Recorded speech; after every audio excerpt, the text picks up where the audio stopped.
Apocalipsis 22, vamos a leer los versículos del 6 al 9. Y me dijo el ángel: estas palabras son fieles y verdaderas, y el Señor, el Dios de los espíritus de los profetas, ha enviado su ángel para mostrar a sus siervos las cosas que deben suceder pronto.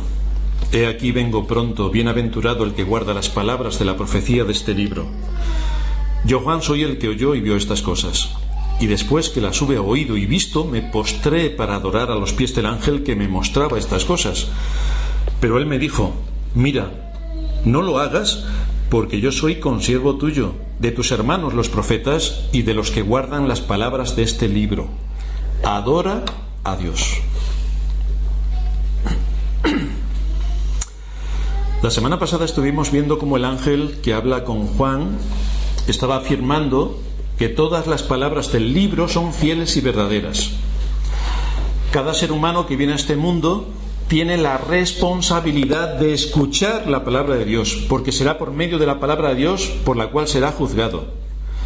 De manera que nadie podrá presentarse delante de Dios en el día del juicio y decir que él no sabía absolutamente nada, porque incluso la ley ha sido puesta en la conciencia de todo ser humano, haciendo posible que, independientemente de la época o la cultura en la que nos haya tocado nacer y vivir, todo el mundo sabe lo que está bien y lo que está mal. El impacto de estar hablando con este ser angélico le lleva a Juan a querer postrarse delante del ángel para adorarlo, porque su simple presencia es estremecedora. De manera que vemos cuál es la respuesta de la naturaleza humana a un ser poderoso en la ejecución de sus obras, como son los seres angélicos. Pero el ángel rápidamente le dice que se levante y le da una doble información. La primera: ¿cuál es su posición? Soy consiervo tuyo. La segunda: un mandato: adora a Dios. Esto es curioso lo que le dice el ángel, porque cuando nos habla la Iglesia Católica de la Virgen, de la adoración a la Virgen, de las apariciones de la Virgen acepta, la supuesta Virgen acepta la adoración. Es curioso, ¿verdad? En la tentación del Señor, Satanás le dijo: todo esto te daré si postrado me adorares. Satanás acepta la adoración. La Virgen acepta la adoración. Por lo tanto, podemos empezar a unir que la Virgen y Satanás puede que sean la misma persona. Y no lo digo de broma, es que realmente es así, porque se presta a la adoración. Por lo tanto, es una aparición satánica que permite la adoración de los hombres. Fijaos lo que nos dice el Salmo 8, a partir del versículo 3, nos lo estaba comentando antes Oliver, yo lo voy a utilizar desde otra perspectiva. Salmo capítulo 8, versículo 3, nos dice allí el salmista: cuando veo los cielos, obra de tus dedos, la luna y las estrellas que tú formaste, digo: ¿qué es el hombre para que tengas de él memoria, y el hijo del hombre para que lo visites? ¿Qué es el hombre? Pero resulta que le has hecho poco menor que los ángeles, pero le coronaste de gloria y de honra. Le hiciste señorear sobre las obras de tus manos, todo lo pusiste debajo de sus pies, ovejas y bueyes, todo ello, y asimismo las bestias del campo. De manera que encontramos cómo Dios otorgó al hombre el señorío de la creación y cómo le dio la responsabilidad de dominarla y extraer de ella todos los recursos para el bienestar de la raza humana. Sin embargo, Dios no dejó al hombre vagar según su propia imaginación y que esto le llevase a derroteros increíbles, sino que le dio también las leyes por las que su universo creado se rige. Y esto lo hizo a distintos niveles. Entre ellos, le otorgó también al hombre su ley moral, por la cual debe regirse en este mundo y ante la cual será juzgado en el día del juicio. Los 10 mandamientos son la ley por la cual Dios juzgará a todo hombre. Así que es Dios mismo quien inicia el decálogo diciendo: no tendrás dioses ajenos delante de mí. Primer mandamiento. Ya sabemos el impacto brutal que tiene en la Iglesia de Roma, que cambia este primer mandamiento por el de amarás a Dios sobre todas las cosas. Error garrafal. Ese es el resumen de los 4 primeros. El primer mandamiento, según la Biblia, no según el catecismo de la Iglesia de Roma, el primer mandamiento es: no tendrás dioses ajenos delante de mí. Esta es una afirmación categórica. No hay lugar para el relativismo, ni para aceptar que el hombre pueda tener su propia opinión respecto a quién tiene que adorar. No, solo Dios es digno de adoración, exclusivamente. Así que vamos a ver en primer lugar cómo solo Dios, quien es el creador, debe ser únicamente adorado. En el primer mandamiento que estábamos comentando, Dios está diciendo: quiero que sepáis con quién estáis tratando. Y esto es un mensaje para toda la humanidad. Yo soy, así se revela Dios. Yo soy. Por mí tiene vida todo cuanto existe. Yo he traído a la existencia de la nada todo el universo. Todo el universo. Yo soy el Dios creador. Yo soy el Dios legislador. Y los 10 mandamientos son las leyes de justicia para todo hombre de todas las épocas, sin excepción. Pero Dios no solamente se muestra a través de su justicia, sino que Dios también mostraría su misericordia. Por eso los mandamientos empiezan diciendo, el contexto: yo soy Jehová tu Dios, que te saqué de la tierra de Egipto, de casa de servidumbre. Te saqué de la esclavitud. Te saqué de la esclavitud, no lo olvides. Para los hebreos esto debería ser suficiente para no hacerse una idea equivocada de la divinidad. Fue Dios quien les rescató de Egipto con grandes milagros, Egipto donde eran esclavos. Fue Dios quien les liberó. Ellos no se liberaron. Dios les liberó. Pero de la misma manera, el hombre es esclavo de este mundo. Igual que los egipcios, igual que los israelitas en Egipto. El hombre es un esclavo en este mundo. Está sometido a un reino de tinieblas desde la caída de Adán. Pero es ese mismo Dios también quien libra a su pueblo de la esclavitud del pecado, de la esclavitud de Satanás y de la esclavitud de la muerte. Es Dios quien le libera. Nosotros, al igual que los israelitas, no nos podemos liberar por nosotros mismos. Necesitamos que nos liberen. Cuando el Señor está diciendo no tendrás dioses ajenos delante de mí, está usando 2 palabras en hebreo: al-pani, que significa ante mi rostro. No tendrás dioses ajenos delante de mi rostro. En el tabernáculo y más tarde en el templo había una mesa que recordaréis que era donde se colocaban los 12 panes y se le llamaba el pan de la proposición o la mesa de la proposición. Pero la traducción correcta sería pan de la presencia o el pan del rostro. Era el que se presentaba delante de la presencia de Dios, ante sus ojos. A lo largo del Antiguo Testamento se usa en varias ocasiones la frase el rostro del Señor. Por ejemplo, la primera consecuencia que vemos de la caída de Adán, que se describe en Génesis capítulo 3, versículo 8, en el original nos dice que se escondieron del rostro de Jehová. Así que la frase no tendrás dioses ajenos delante de mí no implica que podamos tener otros dioses con tal de que Jehová sea el primero. No es eso lo que quiere decir. El significado fundamental del mandamiento es que el hombre recuerde que no hay sitio para otros dioses en la presencia del Dios 3 veces santo. No hay lugar para nadie más. Dios es un Dios fuerte, celoso, que visita la maldad sobre los padres, de los padres sobre los hijos, y que no dará por inocente al culpable. Dios es celoso. Así que con esta introducción hemos querido dejar de manifiesto la absoluta posición de la ley ante el hecho de la idolatría. Y por tanto, según el mandato legal que Dios establece, es decir, en los 10 mandamientos, los 2 primeros nos muestran que nada ni nadie de lo creado debe ser objeto de adoración, ni de veneración, ni de culto. Dios no permite que ninguna otra cosa o criatura ocupe la adoración en el corazón o en las actitudes del ser humano. Nada puede haber ante quien el ser humano se incline. Ya sabéis que los católicos romanos nos dicen: pero yo no estoy adorando, simplemente les venero. Bueno, os queda igual, adorar, venerar, rendirle pleitesía, rendirle honores, todo es fruto de lo mismo, la idolatría. En segundo lugar, vamos a ver los ángeles como seres creados. Todas las religiones reconocen la existencia de un mundo espiritual. Si nos ponemos a estudiar las mitologías de las distintas culturas, encontraremos que nos hablan de dioses, de semidioses, de espíritus, de demonios, de genios, de héroes. De hecho, todos los que, cuando nos dirigimos a estudiar la historia, podemos ver que los grandes imperios de la antigüedad consideraban a sus líderes semidioses.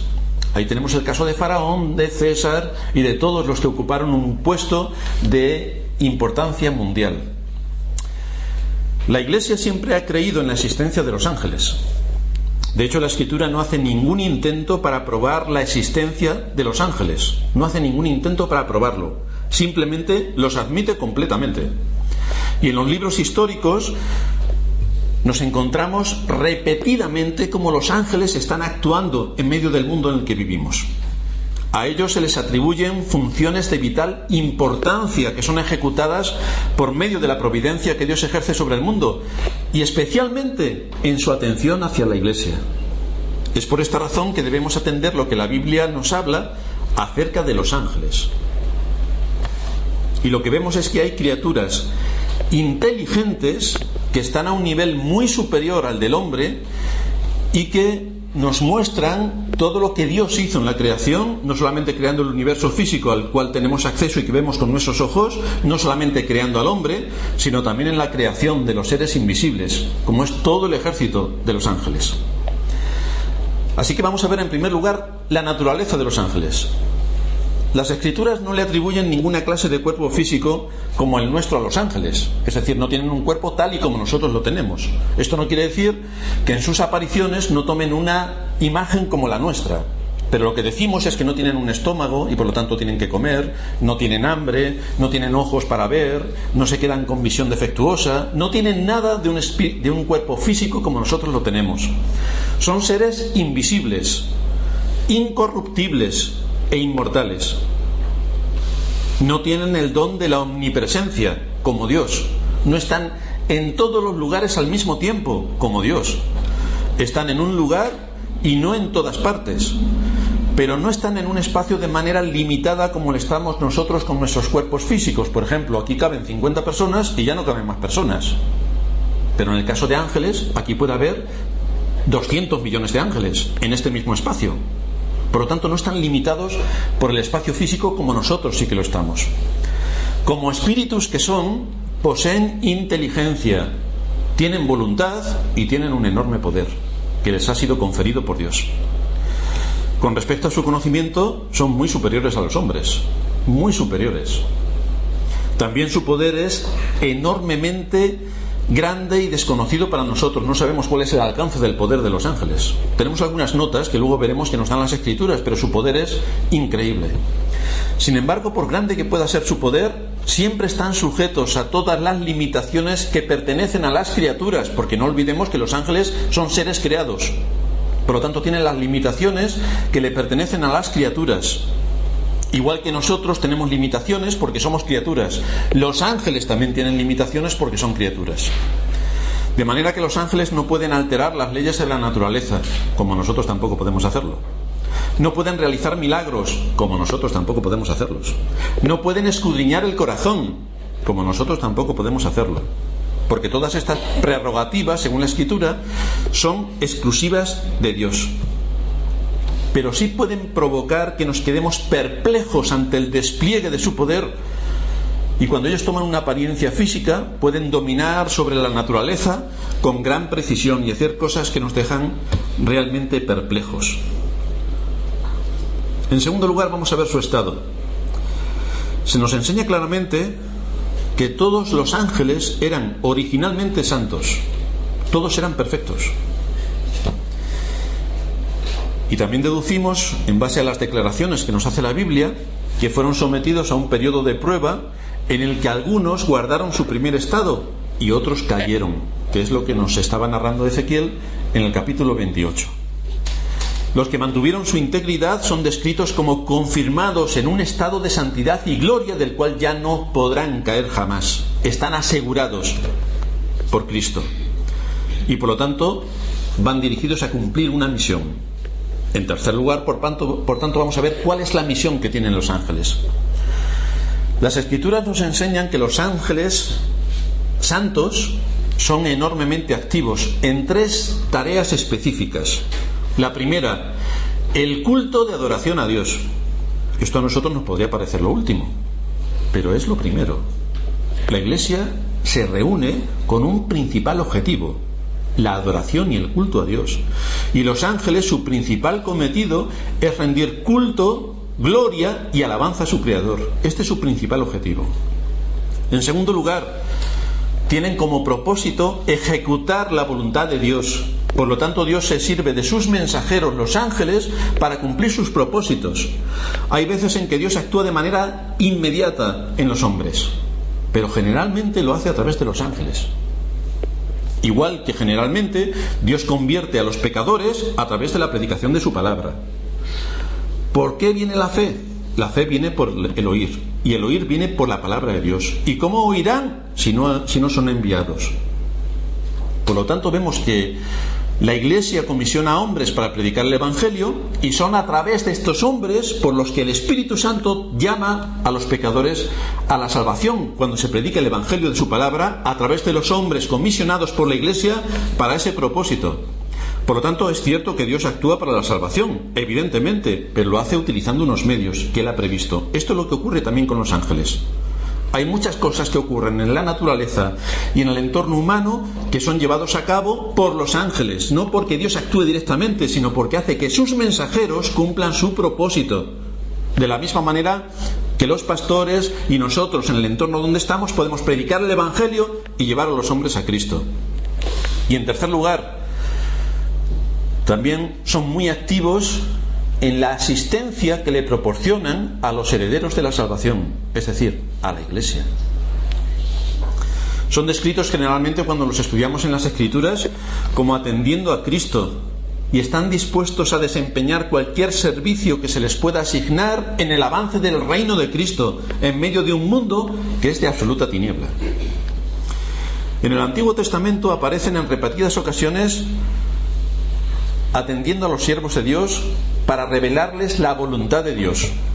Por ejemplo, en Génesis 16, el ángel del Señor consuela a Agar cuando huía y le manda que se reconcilie con su señora.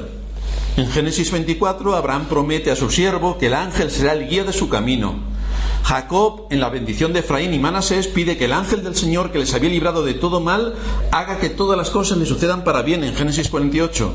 Igualmente, el ángel del Señor iba delante del campamento de Israel, y siempre que el Señor quiso librar a su pueblo de las manos de sus enemigos, se sirvió de ángeles para hacerlo. En algunas ocasiones, en los textos bíblicos, según los estudiamos, vemos que el ángel del Señor se está refiriendo a Cristo, pero en otras muchas ocasiones no. De ahí viene la confusión de los testigos de Jehová, que piensan que Cristo es un ángel más, por lo tanto un ser creado. Error. Que algunas veces se le asimila a un ángel en el propósito de establecer su posición y su enseñanza, es una cosa. Otra cosa es que se le asigne la posición de un ser creado, que es la que le asignan los testigos de Jehová. Lo que nos muestra la Escritura es que ellos combaten contra el diablo y contra todos nuestros enemigos, que son numerosos. Nosotros no los vemos. Estamos tan limitados por nuestro universo físico que solamente creemos que existe lo que vemos. Pero imaginaos, hermanos, que a alguien del siglo XV le decimos que nosotros por wifi podemos hablar y establecer con nuestras tabletas y nuestros ordenadores entrar a un mundo completamente desconocido, o podemos hablar mediante redes eléctricas con nuestro teléfono con alguien que vive exactamente en las antípodas, es decir, en Australia, sin necesidad de cables y sin necesidad de nada más. Nos dirían, esto es brujería, es lo primero que pensarían, claro. Pues hay cosas que nosotros no podemos ver y que existen. Y hay un mundo espiritual que nosotros no podemos ver, pero existe. Ellos combaten, decía, contra el diablo y contra todos nuestros enemigos, y ejecutan la ira de Dios sobre todos los que aborrecen a su pueblo. Como cuando leemos, por ejemplo, que el ángel del Señor mató en una noche 185.000 soldados en el campamento de los asirios para librar a Israel, a Jerusalén, del cerco a la que le tenían sometida. Un solo ángel mató en una noche 185.000 soldados. Y los soldados de entonces no eran como los de ahora. Los de entonces eran hombres de verdad, aguerridos y dispuestos a la muerte. y mató a 185.000. Un solo ángel. Por lo tanto, esto nos muestra su poder. También fueron los ángeles quienes anunciaron el nacimiento de Cristo. Gloria a Dios en las alturas, estaban cantando, y en la tierra paz y buena voluntad de parte de Dios para con los hombres. Un coro de ángeles anunció que Cristo llegaba. Fueron también los ángeles quienes sirvieron a Cristo en la tentación. Fueron también los ángeles quienes anunciaron su resurrección. Fueron los ángeles quienes estaban allí en su ascensión. Siguen siendo espíritus ministradores para los creyentes. Son los ángeles los que acompañarán a Cristo en su segunda venida. Son los ángeles. Pero a pesar de todo el despliegue que nos hacen las escrituras de los ángeles, no debemos invocar su ayuda. Y por supuesto no debemos adorarlos. Es lo que el ángel está diciendo aquí en nuestro texto. Adorad a Dios. Ellos están cumpliendo la voluntad de su Creador. Son criaturas. El único digno de adoración es el Creador. Todos los demás son criaturas. Todos los demás estamos al mismo nivel. En cuarto lugar, vamos a ver su número. ¿Cuántos ángeles hay? Por lo que nos dice nuestro Señor, sabemos que hay muchas legiones, nos dice el Señor en Mateo 26. El criado de Eliseo, recordaréis que cuando estaba la ciudad tomada por los asirios a punto de fenecer, Eliseo oró al Señor para que su siervo pudiera ver lo que él estaba viendo, que el Señor abriera los ojos de su siervo. Y entonces a su siervo le fueron abiertos los ojos y vio alrededor de todo Jerusalén, en los montes, gentes en carros y a caballo que estaban como de fuego, que estaban guardando al pueblo de Israel. En el libro de Daniel, en el capítulo 7, versículo 10, se nos dice que un río de fuego procedía y salía de delante de él, millares de millares le servían y millones de millones asistían delante de él. El juez se sentó, está hablando del juicio final, y los libros fueron abiertos. Millones de millones. Y esto son temas simbólicos, podemos deducir que no son millones de millones. Es una cantidad incontable, la de ángeles que fueron creados. En el libro de Apocalipsis, en el capítulo 5, versículo 11, miré y oí la voz de muchos ángeles alrededor del trono y de los seres vivientes y de los ancianos, y su número era millones de millones. Una cantidad incontable. Así que es evidente que la creación invisible está compuesta por un ejército extraordinario de criaturas que rinden, la mayor parte de ellos, un servicio colosal al reino de Cristo en este mundo. En quinto lugar, vamos a ver su jerarquía, sus rangos. La Biblia usa ciertos nombres específicos para indicar diferentes categorías de ángeles. El nombre de ángel en sí mismo significa mensajero y es una definición para designar a alguien que es enviado por los hombres o por Dios.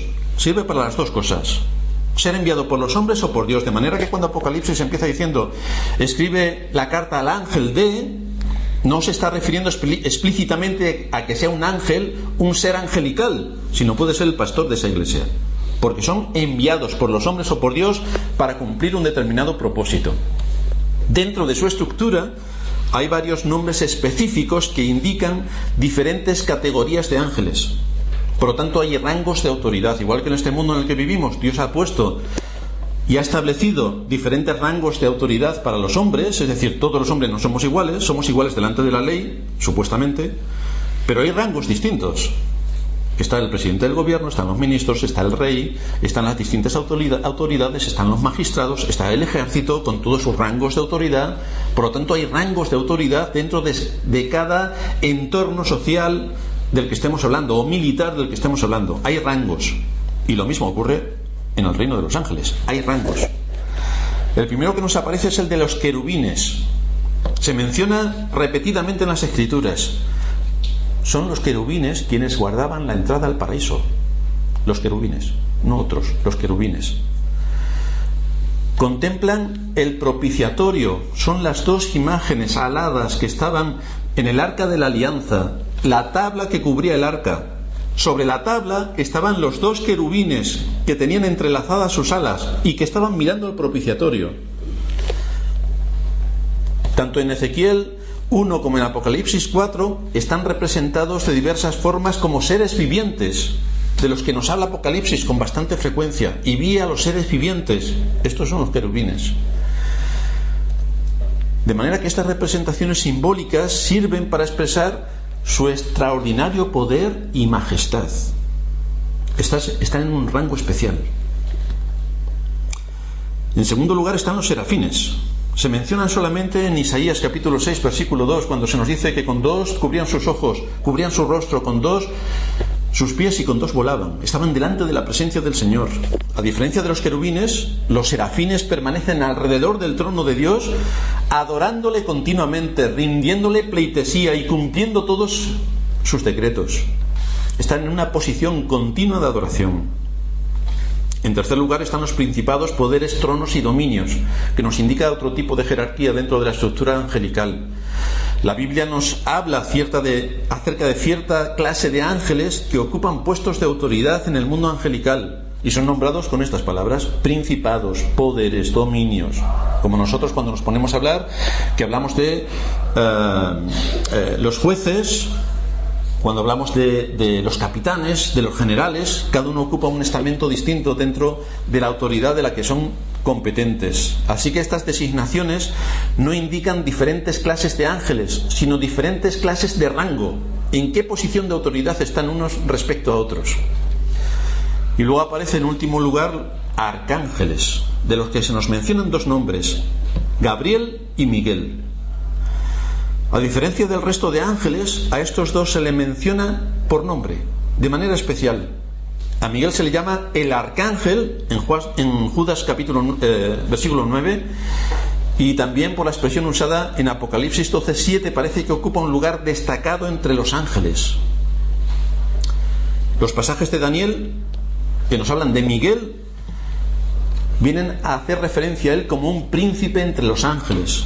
Y creemos, por tanto, por derivación, que Satanás pertenecía a esta jerarquía, un arcángel.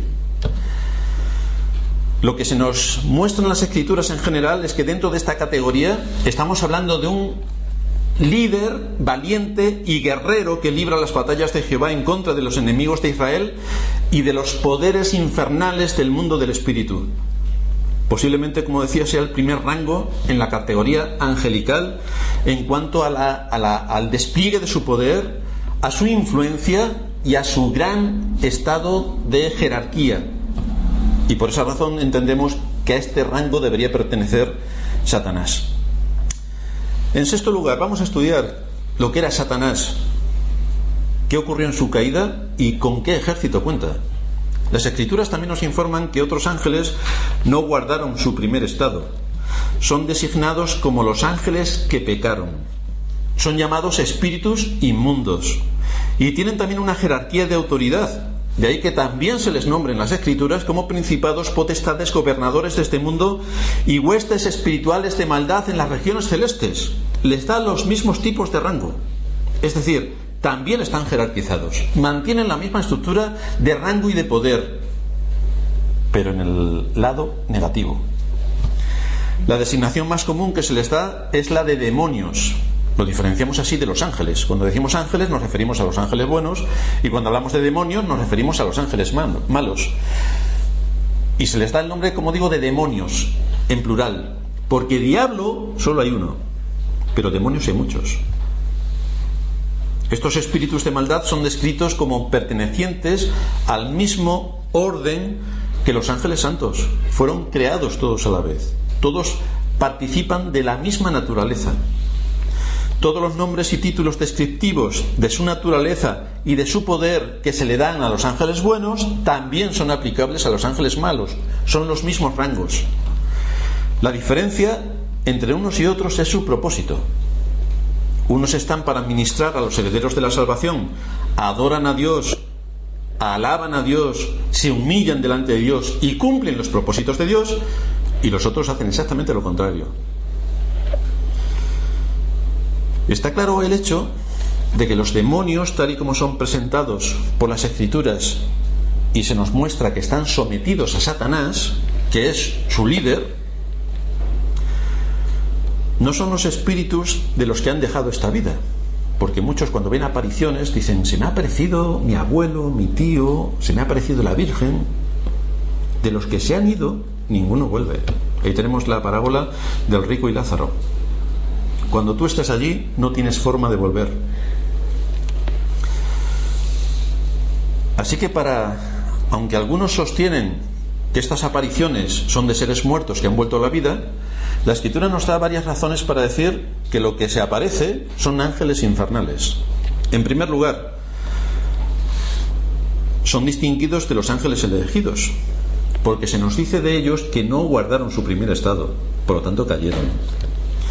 En segundo lugar, por el lenguaje de 2 de Pedro capítulo 2 versículo 4, donde se nos dice que Dios no perdonó a los ángeles que pecaron. En tercer lugar, por la aplicación a ellos de los títulos con que se les designan en las Escrituras para identificar a todo lo que hay en el mundo de maldad para atacar y someter al mundo en el que vivimos. Y se habla allí de principados y potestades. Y en último lugar, porque ninguno de los muertos puede estar haciendo otra cosa sino esperar el día del juicio. No puede hacer nada más sino esperar el día del juicio.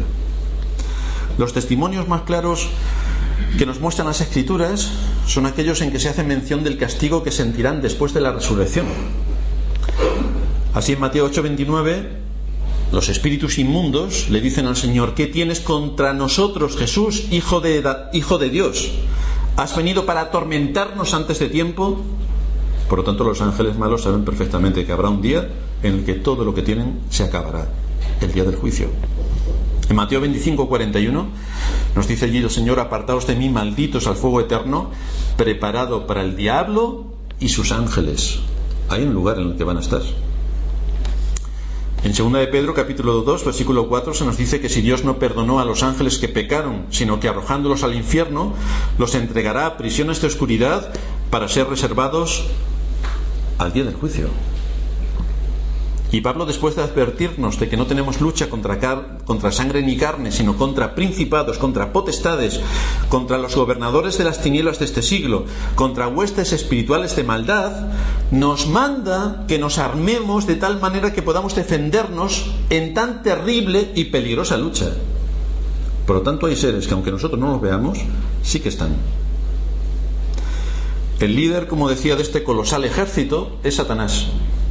Es un formidable y astuto enemigo, muy experimentado en el arte del engaño, de la seducción y de la mentira. De hecho, el mundo le sirve.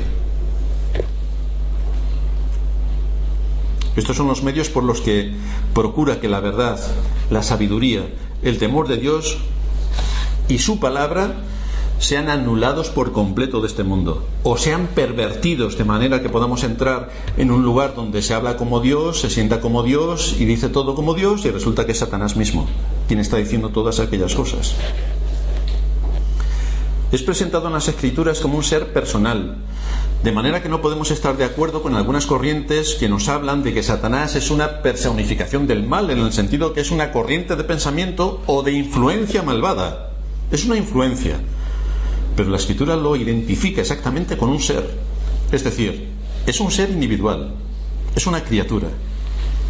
Según los datos que aparecen en las Escrituras, podemos deducir por los textos de Ezequiel 1 y de 1 Timoteo 3:6, donde se nos dice, en cuanto al pecado en el que concurrió Satanás y en el cual cayó, el apóstol Pablo, escribiendo en cuanto a la formación de los pastores, dice que debe ser no un neófito, no sea que envaneciéndose caiga en la condenación del diablo. Su caída o la condenación en la que incurrió es el pecado de soberbia, porque se quiso hacer igual a Dios. No se conformó con ser un arcángel, criatura creada del máximo rango. No, quiso usurpar el puesto del Creador. Es llamado en las Escrituras con muchísimos nombres: el adversario, el acusador, el maligno, el príncipe de la potestad del aire, el príncipe de las tinieblas, el dios de este mundo, el dios de este siglo, Belcebú, Belial, el tentador, la serpiente antigua, el dragón. Tiene numerosos nombres. Es especialmente descrito en las Escrituras como la cabeza del reino de las tinieblas, que abarca a todos los seres caídos. En conclusión, tiene una determinación total y absoluta hacia la mentira. tiene una determinación absoluta hacia el homicidio, que lo comete. De ahí que el Señor dijo que desde el principio fue homicida y mentiroso, porque con sus mentiras hace la guerra a Dios, con sus tinieblas oscurece la luz del Evangelio, con sus errores tuerce el entendimiento de los hombres, levanta odios, aviva luchas y revueltas, y todo esto con el propósito de destruir al reino de Dios y de arrastrar a los hombres para una condenación perpetua. Ese es su principal objetivo. Ahora bien, no podemos olvidar ni por un momento que Satanás es una criatura. Esto no lo podemos olvidar. Es una criatura, es un ser creado. Digo esto porque a menudo se presentan dos fuerzas iguales y enfrentadas, el bien y el mal, luchando el bien y el mal, como si todos estuvieran al 50% a ver quién puede más, el bien o el mal. Dios y el diablo, y están allí Dios y el diablo luchando como si estuvieran los dos al mismo nivel. No. Estamos hablando del creador y la criatura. No están al mismo nivel. El creador y la criatura. Aunque su poder es incalculable, no olvidemos que todo ese poder le ha sido dado. Nada es suyo. Le ha sido permitido que engañe a las naciones. Dios lo ha permitido. Le ha sido permitido que utilice todas sus tretas, todas sus mentiras y todos sus homicidios. Le ha sido permitido. Pero no puede hacer nada más de lo que se le permite. Nada más. Dios, el creador y juez, ya ha dictado sentencia sobre él. Solo esperamos el cumplimiento final de sus promesas, porque Cristo en la cruz, se nos dice en las Escrituras, que venció al diablo, venció a la muerte y venció al pecado, venció a los enemigos del hombre. Cristo en la cruz cumplió con todo lo que se esperaba de nuestro gran Redentor, que nos liberó de las garras de Satanás. El día de la muerte de nuestro Señor fue el día de la victoria sobre sus enemigos. Nos dice Pablo en Colosenses 2:15, despojando a los principados y a las potestades, los exhibió públicamente, triunfando sobre ellos en la cruz, de manera que todas las huestes infernales allí tuvieron su punto final. Es cierto que aunque se ha dictado la sentencia, todavía no se ha ejecutado, pero la sentencia ya está. Este día fue anunciado por los profetas, de manera que en Cristo se cumple todo lo que Dios preparó desde la eternidad para la salvación de su pueblo, liberándolo de la esclavitud del pecado, de la muerte y del poder terrible de Satanás. Todo esto es lo que hizo Cristo. En séptimo lugar, vamos a ver el poder y la actividad de los malos espíritus. Ya hemos visto que se nos describen como muy numerosos, como eficientes, teniendo acceso a nuestro mundo, están operando en la naturaleza, están seduciendo a los hombres, contaminan la sabiduría humana. No hay más que empezar a leer los libros de la supuesta sabiduría del mundo y nos encontramos que la ciencia no es tan ciencia, es filosofía especulativa, no es ciencia. Nos encontramos cómo el ser humano se opone a todo lo que tiene que ver con Dios y con su palabra, de manera que su sabiduría está contaminada. Está pervertido el verdadero evangelio y se hace que los hombres rindan culto a la criatura y no al creador. Aunque Dios fue determinante en el segundo mandamiento de su ley, que es de obligado cumplimiento para todo ser humano, la Iglesia en general se ha hecho sus ídolos. Fijaos lo que dice el segundo mandamiento. No el segundo mandamiento de la Iglesia de Roma, no, el segundo mandamiento de la Biblia. No te harás, Éxodo 24, no te harás imagen ni ninguna semejanza de lo que está arriba en el cielo, ni abajo en la tierra, ni en las aguas debajo de la tierra. No te harás ninguna imagen. No te inclinarás a ellas, ni las honrarás. Porque yo soy Jehová tu Dios, fuerte, celoso, que visito la maldad de los padres sobre los hijos, hasta la tercera y cuarta generación de los que me aborrecen, pero hago misericordia a millares, a los que me aman y guardan mis mandamientos. ¿Cómo puede prosperar un país que adora a los ídolos? ¿Ponemos ejemplos? Vamos a África, que adoran todos a los ídolos. Podemos ver pueblos que han prosperado mucho, ¿verdad? En África tenemos grandes pueblos que han prosperado. No han prosperado nada. Están en la más absoluta ruina moral y económica. Y mientras que no dejen a sus ídolos, es exactamente así como seguirán. Nos vamos a Occidente. España, conquistadora del Nuevo Mundo. Se llevó a todos sus ídolos. Vaya favor que le hizo al Nuevo Mundo. Los llevó a la idolatría, de la cual no saldrán jamás. Así vemos que todos los países que abrazan la idolatría se cumple la maldición del Señor sobre aquellos que no le obedecen. Visito la maldad de los padres sobre los hijos hasta la tercera y cuarta generación de los que me aborrecen. ¿Sigues aborreciendo a Dios, teniendo idolatría? Pues la maldición sigue. Ningún país idolátrico podrá prosperar, jamás, porque Dios lo ha determinado así. El hombre está completamente corrompido y seducido por la influencia de Satanás, de manera que tiene a Dios como su principal enemigo. El hombre natural desprecia a Dios, aborrece su ley y asume como buena la presión de Satanás que le lleva a ser idólatra. Los hombres son llevados cautivos por Satanás, nos dice la Escritura. Así que Pablo en Romanos capítulo 1, versículo 20, cuando nos está mostrando lo que hay en el corazón del ser humano, nos dice: las cosas invisibles de él, es decir, la creación, su eterno poder y deidad se hacen claramente visibles desde la creación del mundo, siendo entendidas por medio de las cosas hechas, de modo que el hombre no tiene excusa, porque solamente tenemos que ver la naturaleza, solamente tenemos que mirar nuestros ojos hacia el cielo y ver toda la extensa creación. No hay excusa para decir que no hay un Dios creador que ha creado todas estas cosas. Pero fijaos lo que hace el hombre. Habiendo conocido a Dios, no le glorificaron como a Dios ni le dieron gracias, sino que se envanecieron en sus razonamientos, y como se envanecieron en sus razonamientos, su necio corazón fue entenebrecido. ¿No quieres adorar a Dios? Pues vas a adorar a la criatura. Profesando ser sabios, qué grande es el hombre. Es lo que el hombre se cree. Es bueno, como todo el mundo puede ver, y es enormemente sabio. Profesando ser sabio, se hicieron necios y cambiaron la gloria del Dios incorruptible en semejanza de imagen de hombre. Toda la santería de la Iglesia de Roma, toda la santería de las religiones orientales, toda la santería de las religiones africanas. Cambiaron la gloria del Dios incorruptible en semejanza de imagen de hombre corruptible, de aves, de cuadrúpedos, de reptiles.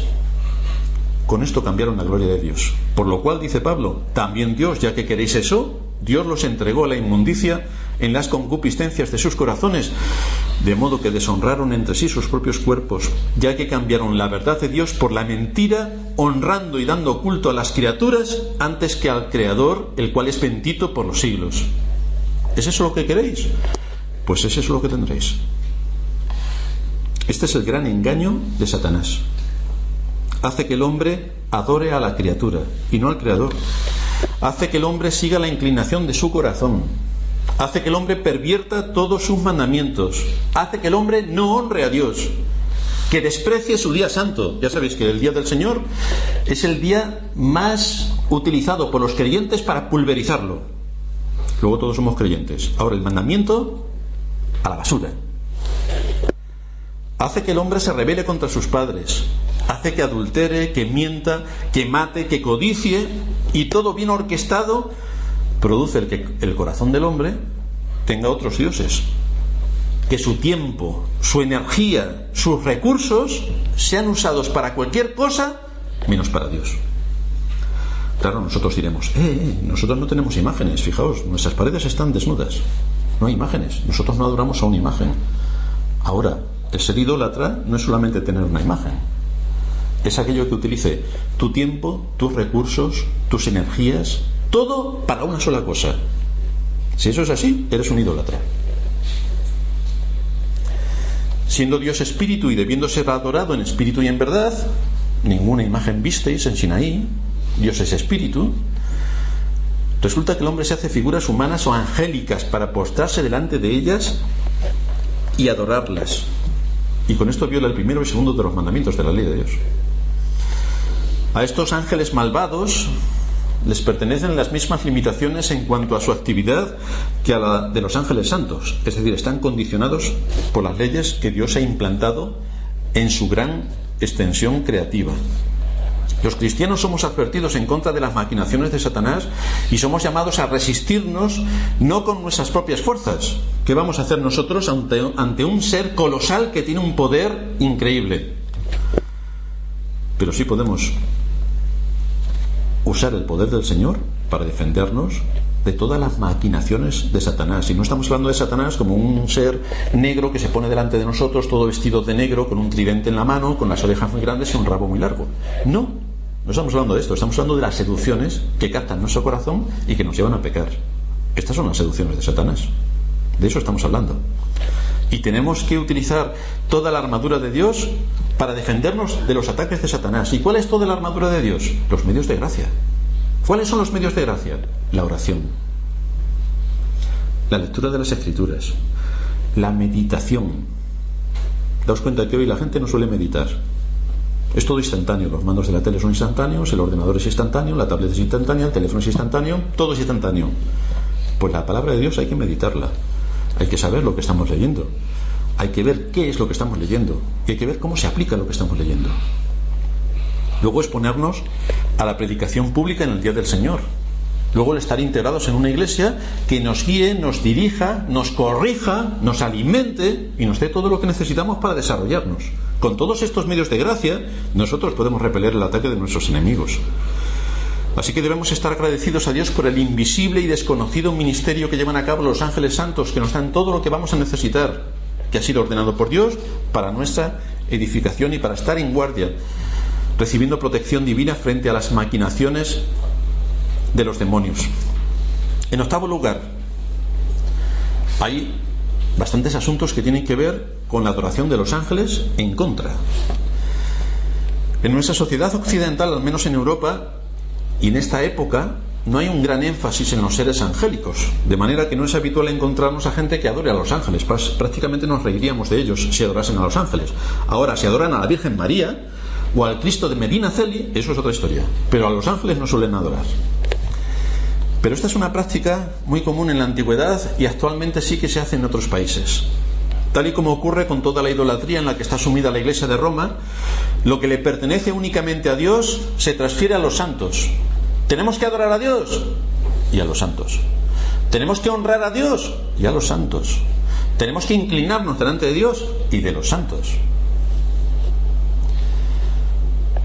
Y por lo tanto podemos ver que la gloria de Cristo ha sido eliminada y barrida por completo por la adoración idolátrica a todos los santos y al ejército de los cielos, a quienes se le atribuyen honores que única y exclusivamente pertenecen a Dios.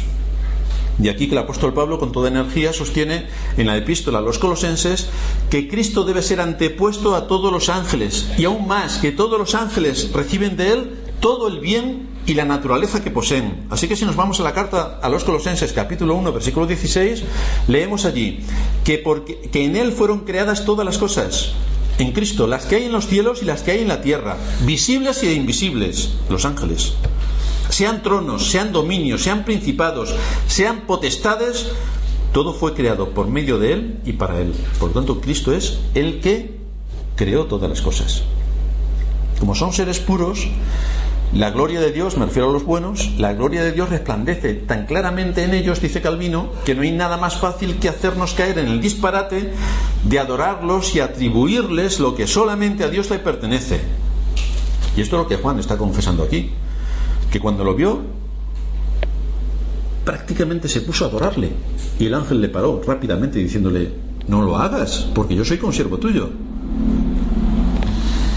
De manera que tenemos una contundente afirmación de la misma enseñanza acerca del primer y segundo mandamiento, que nos hablan de que Dios solamente es el único digno de ser adorado y de que se prohíbe tajantemente adoración a cualquier ser o criatura que no sea Dios. Es de tal importancia su palabra revelada a la Iglesia y su plan de redención, que se nos dice, en noveno lugar, y ya terminamos, que es el tema que admiran los ángeles, la Iglesia. Esto es curioso. Primera de Pedro 1:12. A esto se les reveló que no para sí mismos, sino para nosotros, se refiere a los profetas, administraban las cosas que ahora son anunciadas por los que os han predicado el Evangelio por el Espíritu Santo enviado del cielo, cosas en las cuales anhelan mirar los ángeles. La palabra que Reina Valera traduce aquí como anhelar significa desear fervientemente. Los ángeles desean algo fervientemente. Los ángeles, como hemos dicho, son seres espirituales, de naturaleza personal. Ellos no poseen un cuerpo como nosotros, pero sí poseen intelecto, voluntad y emociones que no han sido corrompidas como las nuestras. Ellos sí que poseen todo esto. Ellos observan todo lo que respecta al desarrollo del plan de redención. Algo increíble, la mayor historia jamás contada, la redención. Y la palabra que utiliza aquí el apóstol Pedro, cosas en las cuales anhelan mirar los ángeles, la palabra mirar implica un proceso de observación en el que la persona que está observando está profundamente interesado y atento. Están mirando profunda y atentamente. Es un verbo compuesto que significa literalmente inclinarse para ver algo con atención. Eso es lo que están haciendo los ángeles. Esta figura hace referencia al hecho de que en el lugar santísimo fueron colocados por orden divina 2 querubines tallados que tenían su mirada y su rostro dirigido hacia el propiciatorio. Estaban entrelazando sus alas y sus caras miraban hacia el propiciatorio, miraban con atención lo que allí había. El propiciatorio representaba a la persona de Cristo. Cristo es nuestra propiciación, el que se pone en medio de la ley de Dios que nos lleva a la condenación y el que nos muestra su misericordia. Allí estaban mirando los ángeles atentamente, el propiciatorio. Lo que se nos quiere mostrar es que los ángeles están asombrados del plan de redención. Están asombrados. Ellos mismos no participan como nosotros de la misericordia y de la gracia de Dios en Cristo, porque ellos no necesitan ser perdonados. Nosotros sí. Por lo tanto, están observando atentamente todo el desarrollo del plan de redención. Los ángeles de Dios son perfectos en santidad, están sin pecado.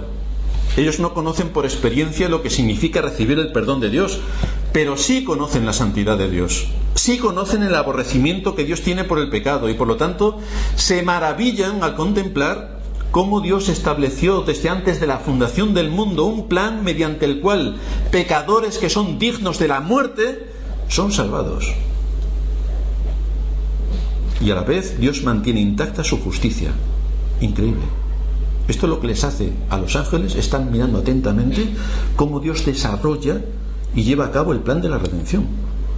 El poder observar la misericordia de Dios obrando de este modo en nosotros es algo que les deja sorprendidos.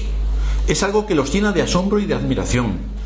Así el apóstol Pablo en Efesios capítulo 3 versículo 10 nos dice: para que la multiforme sabiduría de Dios sea ahora dada a conocer por medio de la Iglesia a los principados y potestades en los lugares celestiales. Todo el desarrollo del plan de redención lo están observando los ángeles, absortos. De manera que la Iglesia verdadera, la verdadera, está siendo usada por Dios no solo para edificar a su pueblo, no solamente para llamar a los perdidos, sino también para mostrar a sus ángeles escogidos el plan de redención. ¿Cómo se lleva a cabo el plan de redención? ¿Cómo Dios está obrando a través de los siglos por medio de su Espíritu, utilizando a los ángeles para cumplir sus propósitos eternos? ¿Cómo recibimos ayuda ingente de la palabra de Dios? Pero hay algo más. Ellos conocen también la gloria que Dios el Hijo compartía con Dios el Padre desde toda la eternidad. Allí estaban los querubines, inclinados delante de nuestro Señor Jesucristo, rendiéndole pleitesía. Pero como en un momento de la historia, en el cumplimiento del tiempo que nos dice el texto de Gálatas, estos ángeles que adoraban a la segunda persona de la Trinidad vieron como nuestro Señor, por amor a su pueblo y por nuestra salvación, por ejemplo, lo que está pasando ahora es un engendro satánico que nos está despistando de estar atentos a la palabra de Dios, y cómo Satanás utiliza cualquier tipo de artimaña para despistarnos. Entonces todos nos ponemos a ver qué le pasa al hermano que se ha dejado el teléfono desconectado y que nos está interrumpiendo en el sermón.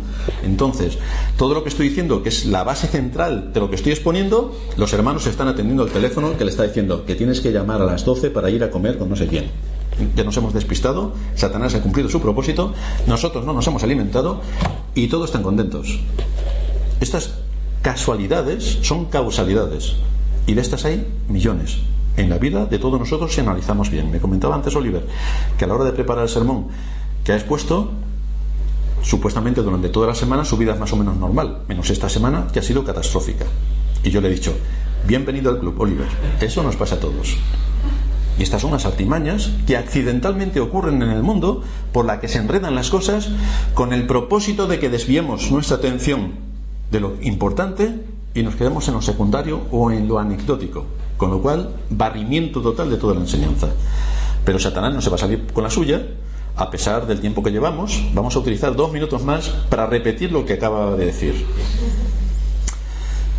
Decía Efesios 3:10 que la multiforme sabiduría de Dios sea ahora dada a conocer por medio de la Iglesia a los principados y potestades en los lugares celestiales, de manera que todo lo que Dios ha establecido en el plan de redención por medio de la Iglesia será dada a conocer a todo el ejército de los cielos. Así que la verdadera iglesia, y hacía mención en verdadera, porque iglesias falsas hay para aburrir, pero verdaderas hay pocas, la verdadera iglesia está siendo usada por Dios no solamente para edificar a su pueblo, no solamente para llamar a los perdidos, sino también para mostrar a los ángeles escogidos todo el plan de redención. Lo increíble del plan de redención por el cual el Dios eterno se hizo hombre y murió en una cruz para pagar las deudas que nosotros teníamos delante de la ley. Así que ellos conocen la gloria que Dios el Hijo compartía con Dios el Padre desde toda la eternidad. Es a quien ellos adoraban, a Dios Trino. Y cómo en un momento de la historia, en el cumplimiento del tiempo, esos ángeles que adoraban a la segunda persona de la Trinidad vieron como nuestro Señor, por amor a su pueblo, se despojó de lo que era. Se escondió de su gloria bajo el manto de la naturaleza humana. Se hizo un hombre semejante a nosotros, pero sin pecado, dice la Biblia. Y luego cómo fue a la cruz para pagar nuestra deuda delante de la ley divina, poniéndose en nuestro lugar para hacer segura la salvación de su pueblo. Los ángeles se quedan sorprendidos, viendo el amor de Dios y su misericordia al despojarse de su gloria y ser un siervo y morir en una cruz. La muerte de los malhechores, la más indigna de la época, la repudiada por todos, para que derramando su sangre nosotros pudiéramos obtener el cumplimiento de su promesa. ¿Cómo no van a mostrar interés los ángeles en algo tan increíblemente extraordinario? El Dios creador, a quien ellos adoraban sin cesar, vino a este mundo para dar su vida en el lugar de pecadores condenados por sus propios hechos delante de la ley divina. Esto les deja impactados. Así que lo que este ángel quiere hacerle ver a Juan es que él no es un beneficiario de la salvación, sino que es una herramienta en las manos de Dios para cumplir sus propósitos eternos. El ángel sabe cuál es su lugar y por eso se lo dice a Juan: soy consiervo tuyo, soy consiervo tuyo, soy un ser creado como tú. Estoy al servicio del Dios eterno como tú. Mi propósito es ayudarte en el camino de la vida eterna, como tú estás haciendo con aquellos a quienes va dirigida esta gran carta que es la Iglesia. Los dos estamos luchando del mismo bando y sirviendo al mismo Señor. Por lo tanto, aquí encontramos un gran consuelo como creyentes cuando vemos cómo las Escrituras están unidas en todas sus doctrinas. Cómo cada uno de los libros que componen las Sagradas Escrituras está relacionado con el resto. Cómo todos ellos ensalzan y glorifican a nuestro gran Dios y Salvador, haciendo que por medio de su enseñanza, y este es el propósito fundamental, haciendo que por medio de su enseñanza nosotros tengamos consuelo, guía y esperanza. Para eso se nos escribió este libro. Y para eso se nos han mostrado las Escrituras, para que tengamos consuelo, guía y esperanza. Vamos a terminar en oración.